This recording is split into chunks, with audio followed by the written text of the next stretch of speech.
Hey, what's going on, guys? Today we're going to do a comparison between the Arrma Kraton 6S and the MT8E BE6S. This is pretty much Red Cat's top-end bashable truck. It's built like a tank.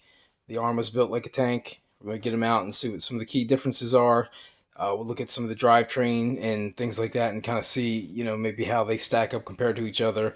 And basically what you get out the box with both vehicles, because pretty much can't go wrong with either one, but let's take a look and see what we got. Alright, so here we go. They're both very attractive trucks, both well worth their money. But like I said, we're just going to go over item by item and just kind of go down the truck, and we'll compare different parts and components and things like that, shaft size and things. And we'll kind of, I'm going to leave it at that. I'm just going to show the vehicles, showing people side by side. Somebody might have a Kraton and not been able to see the BE6S sitting next to it, or vice versa. So maybe you're thinking about one or the other, or maybe you have one and you're looking at the other. So here they are. These are the differences, and is it worth buying the other one if you already have one? So I mean, this right off the bat, you can tell the size difference on the tires, and I love these tires. I love the rim. I'm alright with that rim.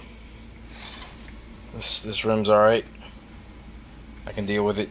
I don't like the tread as much. It's softer, but I do like the tread pattern. I'm a V. I like the V shapes kind of. But these are more like a trencher, and they just have a better like all-terrain feel. These feel like they're going to dig in the dirt and things a little bit better than what these are. Not that this doesn't, because these things balloon up and dig no matter what. But just talking about, like, if I were strapping tires and had these flat and staying flat, this would probably be a better tread pattern. Bigger tire, nicer tire. I definitely like the tires better on this one. But again, it's my opinion. Some people might be liking these tires, and that's fine too. And I have a set of these tires, so don't let me be biased to them. I'm just comparing them right now for what you're getting out the box. The vehicles themselves, they're lined up in the rear back there with axles, so you can see the Kraton is just a tad longer, not by much. We're talking maybe about 5 single-digit millimeters probably. The BE6S comes with LED headlights in the front, which the Kraton doesn't, but no big deal. Comes with an actual bumper, which is taking a beating. I've beaten this bumper up pretty well. This one comes with nothing, and I never did like that. I wish it did have a bumper, but T-Bone's out there. T-Bone's got a bumper for it. It's not the end of the world. Definitely recommend it though, because Buddy just got one and we were out bashing it. He's only had it probably about 3 or 4 runs out, and he's already banged up his A-arm and scuffed this whole plate up, just coming down nose first, and just kind of snapped the bottom of the A-arm right by the shock. So I gotta get him an arm, because I was the one doing it, but it's all right. It's no big deal. It's not a hard fix. Very easy to work on. We've already kind of looked at it and see what we had to do. But same thing will happen here, but it's just the bumper itself and the bigger, fatter tires are going to protect the front more when you're looking at them from a top view. Before it actually gets to the chassis or gets to where the arm is. Not that you couldn't snap this arm as easily if you came down. It's just every jump and every landing is different. The bodies. This body is going to last you longer than this body will overall, as far as looks, and as far as this body paint job and things go. You're going to scuff the hell out of these if you keep flipping it, but these protect the body so well with the combination of the wing that I don't even remember the first time I got a scuff. I think it was landing upside down at an angle, and I scuffed like down the side here finally. It's because my wing flexed so much, but it was a pretty bad landing. So it took a lot to scratch this body up, and these are replaceable. They come right off, and it's a pack, like, I don't know, 12, 13 bucks retail. It might be, it's about 13 bucks retail, and you replace all the pieces. It's awesome. Doesn't have it on this. So, again, just going over the body, that's one benefit that this body does have. And it's a very solid body. This is Team Magic type stuff. Anybody's familiar with Team Magic, they do good quality stuff. And that's a quality body. So we're not going to, say it's a Red Cat body and the body's not a quality body. It's actually thicker. It's definitely thicker than the Kraton. And that right there is probably the weakest spot, but the way that feels right there compared to the way that feels, so we're going to say the body's better with the Red Cat. Personally, I'm not going to pick on the Arrma. I love the Italian. I absolutely love the Italian body.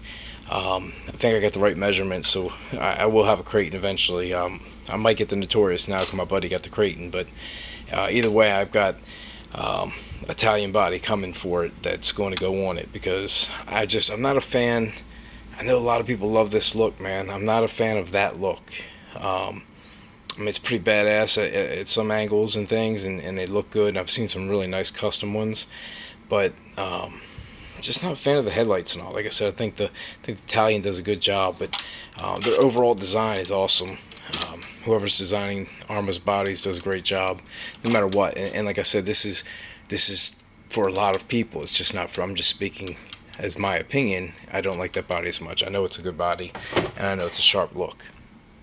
I do like this. This is a protection cage. It goes on the bottom. It does limit depending on if you put a different body on. Some bodies you might have to actually take this off to be able to have the body fit properly. But that's, you know, if you pick the right body, you're probably fine. If you stick with the Arrma bodies, you're fine as well. So depending on how you change bodies and things, that might be a big deal for you, might not. But we'll start right here in the front. These are aluminum big bore shocks. Aluminum big bore shocks. I mean, they're both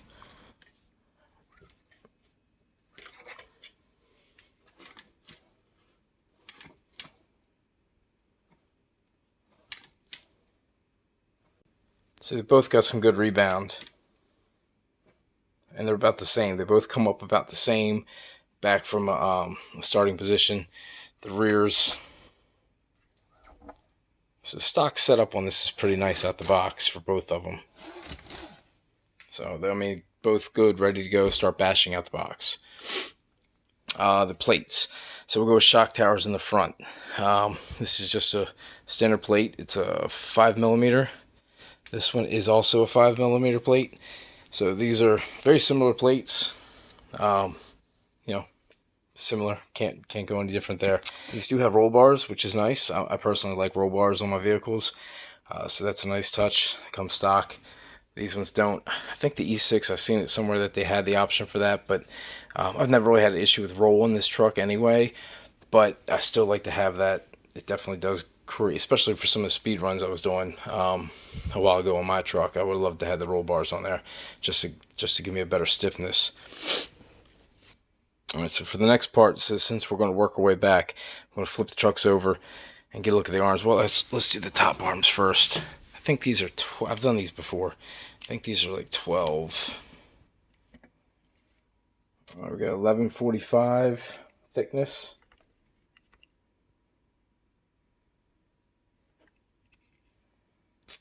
And 1028. So it's about a millimeter thicker for the BE6 arms on the upper arms.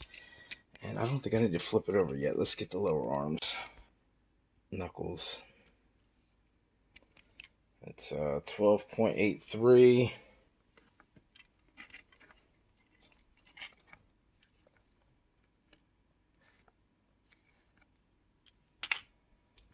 $11.55, so about a millimeter thicker also on the lower arms. The posts on these are very solid, but they're very short, and it doesn't look like there's any room for adjustment. There's no different body that you're going to put on this from factory unless they give you some adapter that I'm not aware of. Somebody can comment if there is one to let me know, but right now I'm not seeing that, which means changing out bodies would be limited. So I don't know if that's on purpose or what, but for the BE6S we have the two posts, which are adjustable, and they got a little extra down here to raise it up to put a different body on. I've had some truck bodies. You can actually take the wing off and make this like a Raptor, E6 Raptor, just like the Team Magic has, or any other 1/8 body at that point once you take the wing assembly off. And then there's the E6 rear wheelie bar that replaces this whole assembly, since this is part of the wing mount, and that makes it the truck version. So, man, again, the body post option right now, unless something else is up with these, is a benefit here for me. Let's see. Ooh, out the box Arrma. What's up with that? Got some oil. Damn it, shock's leaking. Alright, well, there's a warranty claim already on a brand new truck. I was trying to flip these over. I'm gonna look at these real quick and flip these over and get a thickness of the arms as far as girth wise, width wise. I did it right where it connects at. This one dips in, so I'll give it the benefit of the doubt and do the fatter part.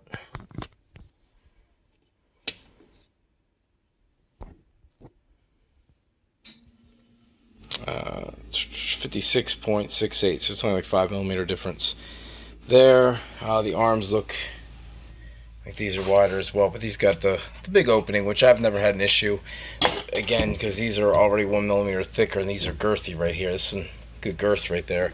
So the fact that these don't have this cross member, these are already thicker and bigger than what these two outsides are. So I think it equals out as far as durability of the arms, and these arms have been very solid for me. I personally have never broken an arm.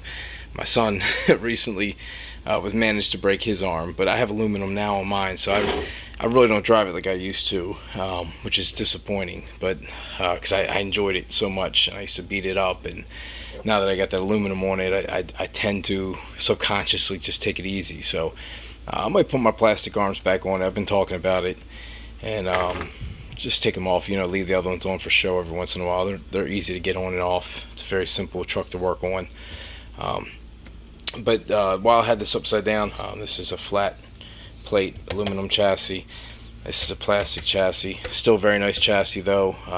It's very hard plastic, and it splits into 3 sections. So if you damage your rear end or your front end, it's connectable and replaceable all the way back to here. So which is convenient. This is just so simplified that if something happens, you could probably pop this chassis off and bend it back out or replace it. So it's not a big deal either. It's the chassis, everybody's got a preference. I like an aluminum chassis. I know this chassis, and this is a good chassis as well. So don't look at the chassis and say, oh, it's plastic and this is aluminum, this is way better. No, anybody that has this is a thick chassis, man. It doesn't have any give throughout here, and it will save you up here sometimes, as long as you don't break them upper mounting plates. While we got it upside down, this is the center diff access to drive shafts, upgraded drive cups. We're looking at 6mm drive shafts, whereas the Kraton has 5mm drive shafts. The drive cups are all upgraded. We'll get to that when I get to it. I can't expose that one on the bottom. It doesn't have the same setup, so I haven't gotten to that point with the CVAs yet, but let's get to that. The toe links on both trucks are equally, let's say, thin. Alright, so let's get some light in here. Inner CVAs, these have an offset hex. I think it's stock one is, I think, 8 or 6mm. They both use the pivot ball system. I like the lean better. I've had a couple trucks that have that lean like that when you turn the tire. I just think it turns better. The BE6S turns more straight up and down. But I have found also, my truck I snapped my hubs and knuckles easier by having a tire like this coming down when you're turning in the air, and it just seems like it's already more kicked in, easy to snap. But again, I've never snapped it. I haven't seen anybody snapping these. You probably might snap a turnbuckle or something if you jam it like that, because that's the first thing I see given down here, which the Kraton has an aluminum plate that attaches to the plastic knuckle. So it looks a little stronger, but it's still a plastic knuckle that has that aluminum plate screwed into it. So it's a good connection point, but it can probably still pull out and rip. But Again, I'm not going to speak on that it does. It's just, it looked, I thought that was all aluminum on that knuckle, but it's not. So both very similar. These drive shafts are thicker, so the CVA is also 1 mm thicker. You can see by the bore on that and the bore on this one. It's a millimeter. Everything seems to be just 1 mm difference, which makes a difference. I mean, on plastic and stuff, and the shafts. But looking at the drive cups and things on this, these are more like the MT8E, more kind of straight cut, where they cut and they go straight back. They don't. They're not beveled. These, if I can get in here, you see what I mean. You see what I mean? It's got that beveled lip. So they're real thick. I mean, those things are super thick right there compared to that. Because where that lip is, right around the outer part, is pretty much what that thing is all the way back. And it does look, can't tell if it's a little, it does look like it has a very slight bevel. Where it might go back and be a little thicker.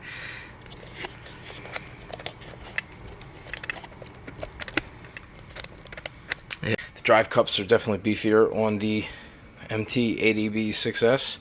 They're, like I said, they're beveled as well. These are like the MT8E version. So this has the Savox 0231 waterproof servo.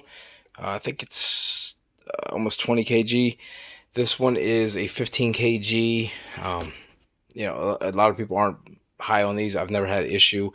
I ran one that I took out of a breakdown of an Outcast. I use that in another truck. It's a lighter truck, not a 1/8, but it turns 110 tires fine. But you know, you guys can chime in if these are decent or not. I personally, I think I've heard things that they're not the strongest, and that's one of the things people tell you to replace, like on Italians and things, when I see all the groups and people conversating. And I sell a lot of upgraded servos for the you know, 6 volts.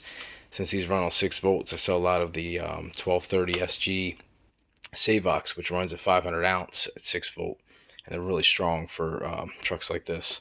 And they're not a bad price either. Only problem is they're not waterproof. But if you're running 7.4 volts, if you got a different remote receiver, you can get the 1210, which runs about 444 ounces torque at 7.4 volts. So you still get that high torque, but then you get your waterproof back, and it's still at a reasonable price. So again, I'm not going to put it down. They both give you aluminum servo horns. The one for this one's underneath, it's on the bottom on the cover, but it is an aluminum servo horn. It's a 150 amp ESC BLX, so it's very similar. This is a replica Hobby Wing Max 8 ESC, so this is a good quality ESC. Haven't had any problems with the version 3s yet. Haven't seen anything bad at all yet on the electronics on this, so it's good things for both electronics. I think they're both 2200. This is the 25th. This might be 2050. And this is a 2200 replica Hobby Wing. This truck is undergeared completely. I mean, this is a 60-mile-an-hour truck out the box, they say. But I don't think it's out the box. I think it's gearing as well, just like the Italian. Again, guys, you can chime in. I've only been playing around with this with my buddies. We haven't done anything extensive with it yet, and I really haven't even had time to get cameras on us, because it's been kind of periodic when we get together. But yeah, let me know if anybody's ever done. I'm sure I can hop online and check the stock speed runs on this. I just haven't looked.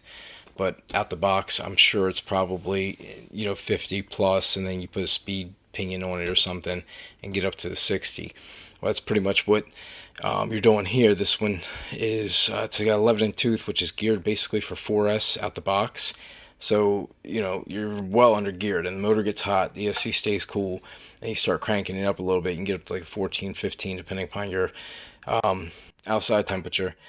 But that's varies for everybody. But this actually got cooler for me when I did my testings. As I went up a few gears, got around the 14, 15 tooth. Being in Maryland, we get having out in fall, and I had this thing up to a 16 tooth before it actually started really opening up. have fun with it at that as well. But different tires, different places, things like that. You might find 16 starts to get you hot again, but I've had customers up to 16, 17, and 18 running on this stock. Different areas, different temperatures, but again, so when you're over that temperature, when you're over that speed, you're well over 60 miles an hour for sure. It's about 40 miles per hour stock out the box. And then when you go up 4 teeth and put yourself a 15 tooth on, you're pretty much over 60 miles an hour, right at 62, 63. If you can get it, these tires will be saucers for you by the time you get there. But so, as far as getting this thing up to 60, they're both, we're basically, my point is, with gearing, they're both at 60 miles per hour. Now, the motor on this one, this whole assembly, the easiest way I've taken this off is to take it off from the bottom. So it's like 4 screws for the access of this. I think it's 4, 6. And then the whole thing comes off, and you can get access to the motor at that point, and get in there and change something, because it's really tight to try to get in and change that pinion and then loosen your screws, which are this way. So if you want to change your pinion, it's not a big process, but it'll take you a few minutes. This you'll have it off in seconds with just 2 screws. It'll be off in your hand. There's access on this one side right here just to get right in there. You can take the pinion off, put the new pinion on, slide it on, make sure it's lined up, mesh it a little bit right where you slide it, and tighten it down, and you're back and ready to go. So this is definitely a better motor mount in my opinion. Some of the difference with the power distribution, this has reduction gears in it as well. So it's got the aluminum TI diff housing for that, which is an upgrade over the MT8E. This one's got a plastic housing, and they both have steel spurs, but this is a direct pinion to spur. This doesn't have the 2 reduction gears it's got to go through. So, this motor, that's why this 2050 is pushing it to 60, and this one's pushing it to right around 60 as well with ease gearing. That's without having to worry about temperatures and things like that. You should be getting to 60 with no problem on this truck as well, even with the reduction gears. But it's a 2200, so it's working a little faster to make up for that little bit of a difference. Again, the chassis, this is a nice chassis brace. Hot Racing makes these in aluminum. Very nice, makes it really sturdy on the back, and then the front has it as well. Both have waterproof receiver boxes. This uses XT90s. This uses Deans. Definitely a better choice here. Personally, I would take these off. I did. My Colossus and any truck that has these on them, I take them off and put XT150s. But that's just because those are the batteries I have.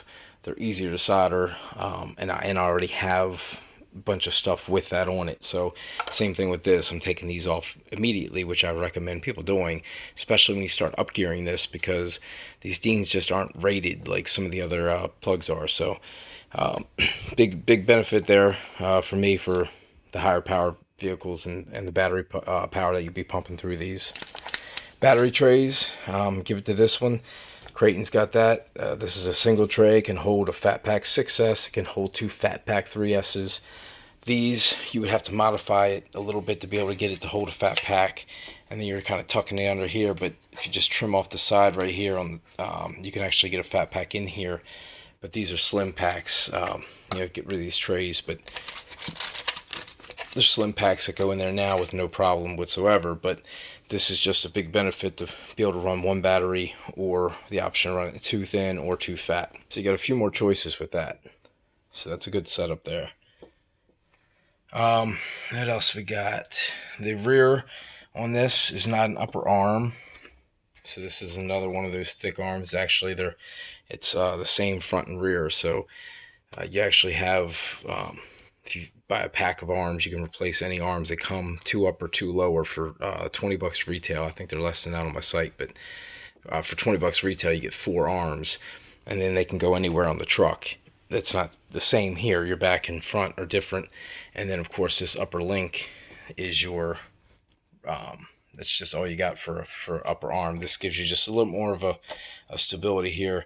Some people like the links. I don't mind the links. I have a couple of trucks that just have that single link in the back with it. The biggest difference is that these have the pivot ball rears whereas these have the different hubs to make up for, you know, the style of the upper arm is. So since this is a traditional upper arm, they kept the pivot ball system in the rear as well. Where are we at now? Wings. Let's look at the wings. So it's actually hitting the shock tower. It's doing it on that side too. So that's bad placement. That's not a big deal.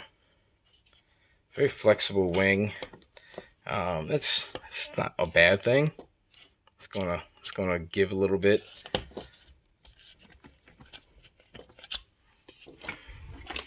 So the Kraton is one of the ones that doesn't come with a wheelie bar, and I do love the rear shock tower on this. It's a huge shock tower. It goes across the back. So unlike their smaller one in the front, which was very similar to the BE6S one, the rear one for the BE6S it's a little bit different, but it's not broad like this. This is definitely a bigger unit. I like how it goes with the wing. I like how it goes with the body. It's a perfect setup for this truck, and it allows the shocks to be more up and down in the rear, which I do like. So the rear tower on this is very nice. So the BE6S has, I mean, the wing on this one's much stiffer.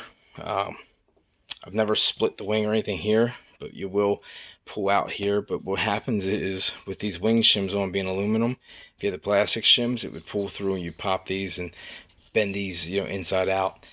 But you wind up snapping this piece first if you got the aluminum wing shims, because it puts more pressure right on the sides. But it's a very stiff wing. I've never broken one, and it takes a lot of beating and abuse when it scrapes up. But once they start to chip up, I like to replace them and get rid of them.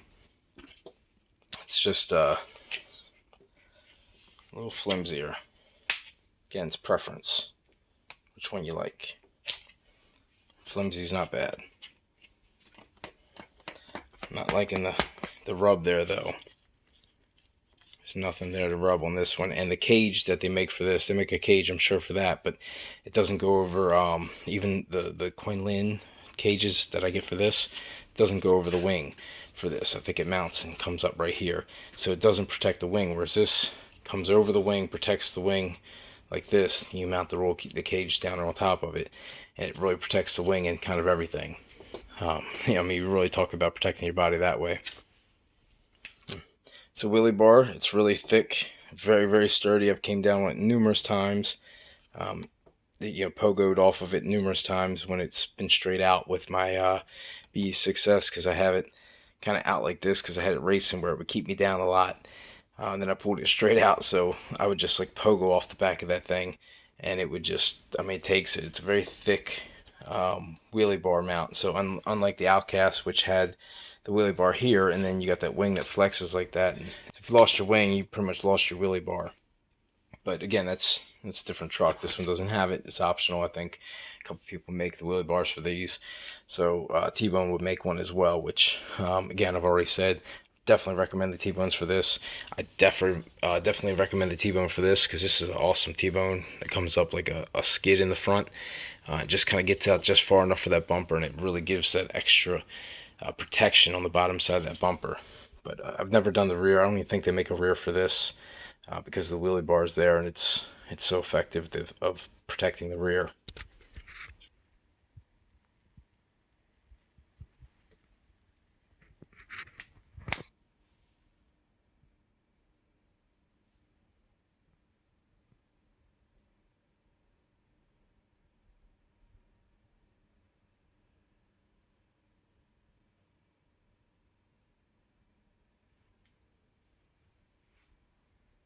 I wanted to cover, you know, them front to back and just kind of go over the details, and not like go back and pick side by side and do that whole like, oh, I like this one better. But you know, as I'm talking and I'm just going over the specs, I'm clearly, I'm sure it's coming out. I'll notice it when I'm editing, but I'm clearly saying a lot of this stuff on this truck is better. You know, of course, it's got the upgrades, so it's kind of hard to ignore those. You know, with the diff housing, the motor mount. What else is on it? The wing shims, which is no big deal.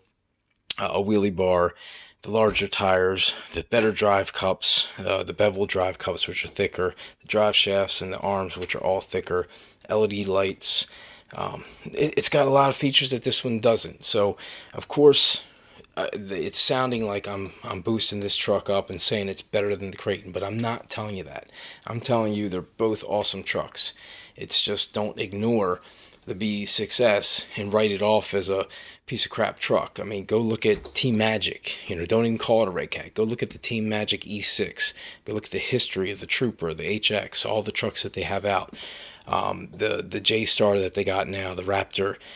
All of them are using this chassis because it's a known, proven chassis. It's durable. The parts are, you know, quality, thick parts. There's a reason why they continually go back to this chassis.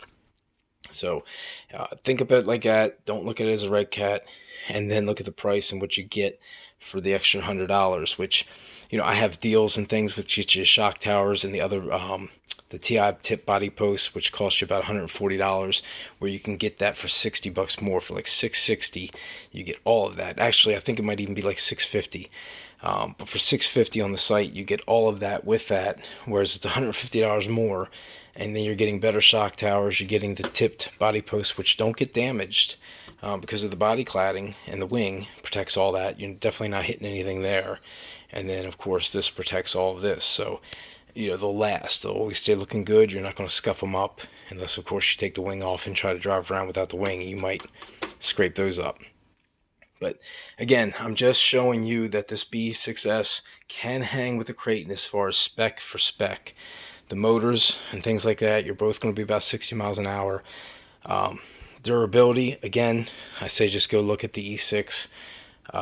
The BE6S hasn't been out as long as they've been working on the E6, so you have a lot more videos out there. Vaz has done some good reviews. You know, there's a lot of good reviews out there on both of these vehicles. So both of them are great.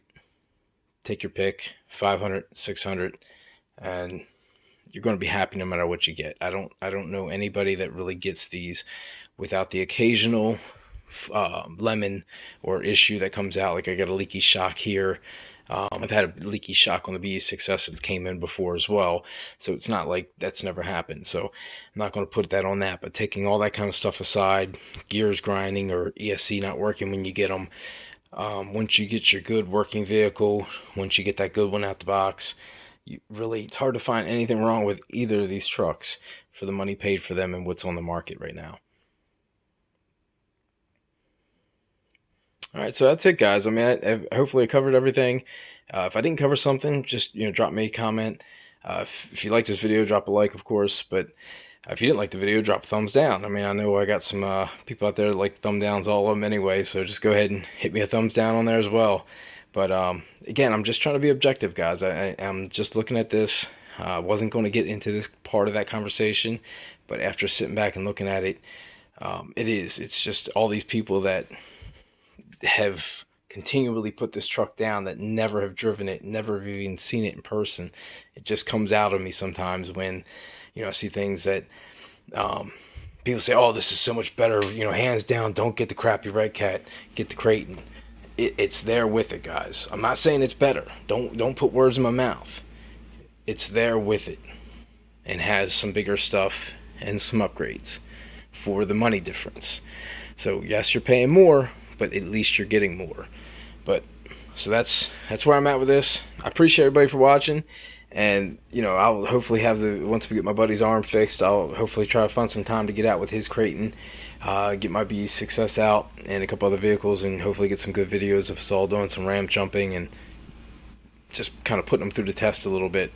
And then that'll be the true test, of course, for some of us. But I just got to get my buddy, man. We're hard to get together sometimes, but when we do, we have a blast. So I'll remember to take my cameras and stuff this time when we go up. But all right, guys, I appreciate everybody, and stay tuned. Hopefully I'll have some more action shots of these vehicles coming up.